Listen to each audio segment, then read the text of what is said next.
Most people have already accepted that smartphone design does not change radically from generation to generation nowadays. There is the occasional tweak, but little more. No one is more guilty of that than Apple.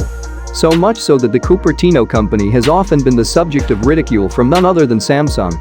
The sentiment in the tech community used to be, Samsung stands for innovation, while Apple embodies execution and refinement. As of late, however, Samsung is also getting lazy with its designs.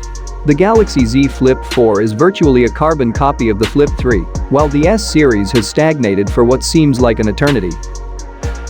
And if you were hoping for a major shift in design philosophy with the Galaxy S23 lineup, you are out of luck unfortunately.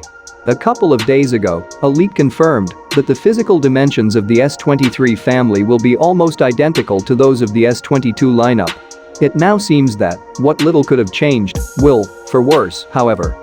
In a tweet, prominent Samsung leaker, Ice Universe, has revealed that the standard 6.1 Galaxy S23 will actually be bulkier and will feature slightly bigger bezels than the Galaxy S22, at the expense of screen real estate.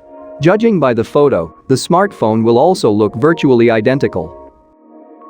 The Korean tech giant has undoubtedly shifted its focus on its foldables, not least because it expects that they will become its main source of revenue going forward. Nevertheless, the S23 remains the company's only true competition to the iPhone. It looks like Samsung has almost given up on trying to win this game. Of course, we are still some time away from the official debut of the Galaxy S23 lineup, which is expected to land sometime in early 2023.